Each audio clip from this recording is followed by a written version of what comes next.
আচ্ছা গেস করেন তো এই লেগ রোস্টার প্রাইস কত হইতে পারে? আসসালামু আলাইকুম, কি অবস্থা সবার? আশা করি সবাই ভালো আছেন। আলহামদুলিল্লাহ আপনাদের দোয়া আমি অনেক ভালো আছি। আমারই বড় ভাই রনি আজকে আমাকে বলতেছে যে আমাদেরকে সাথে নিয়ে এসে রাত্রে ডিনার করতে রেস্টুরেন্টে যাবে। রনি ভাইয়ের এই কথা শুনে আমি আমার ছোট ভাই ওয়াফি একসাথে রেডি হয়ে রনি ভাইয়ের সাথে বের হয়ে যাই। রনি ভাইয়ের মতো বড় ভাই থাকলে এটলিস্ট বিল নিয়ে কোনো প্যারা থাকবে না আপনার। আমরা গেছিলাম হচ্ছে আল রাজ্জাক রেস্টুরেন্টের সামনে গিয়ে দেখি রেস্টুরেন্টের সামনে বড় এক খাসি ঝুলে রাখছে। রেস্টুরেন্টের ভিতরে ঢুকে জানতে পারি এখানে শুধু খাসির আইটেম অ্যাভেলেবেল, গরুর কোনো আইটেমই আপনি পাবেন না, অবশ্য চিকেন পাবেন।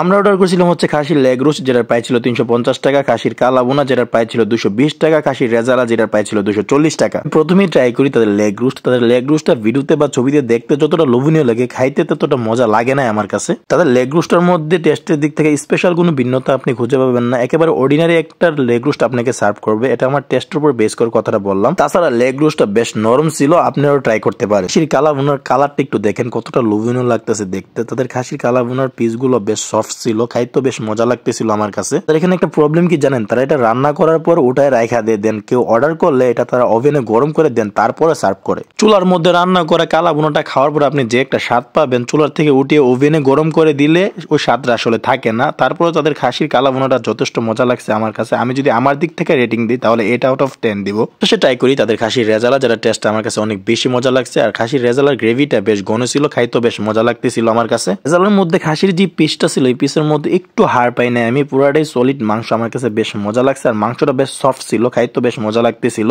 এই রেজালাটা আমার কাছে এত বেশি ভালো লাগছে, আমি জোল নিছি আপনার 3 বার। আমি যদি প্রাইস অনুযায়ী আমার দিক থেকে খাসির রেজালাটাকে রেটিং দিই তাহলে 9 আউট অফ 10 দিব।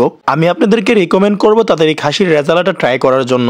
সবশেষে ট্রাই করি তাদের ফিরনি, যেটার প্রাইস ছিল 50 টাকা। তাদের ফিরনির টেস্ট আমার কাছে অনেক বেশি মজা লাগছে, খাইতে বেশ ভালোই লাগতেছিল আমার কাছে। আমি যদি আমার দিক থেকে এই ফিরনিটাকে রেটিং করি তাহলে 8 আউট অফ 10 দিব। রেস্টুরেন্টের নাম হচ্ছে আল রাজ্জাক রেস্টুরেন্ট। এটা লোকেশন হচ্ছে ঢাকা বংশালে। আপনি বংশাল মোড়ে গেলে যে কাউকে বললে রেস্টুরেন্টটা দেখাই দিবে। তাছাড়া আপনি বংশাল মোড়ে গেলে রেস্টুরেন্ট আপনি দেখতে পাবেন। আজকের মতো ভিডিওটা এখানেই শেষ করলাম, আবার দেখাবো নতুন কোনো ভিডিওতে। সবাই ভালো থাকবেন, সুস্থ থাকবেন, খুদা হাফেজ।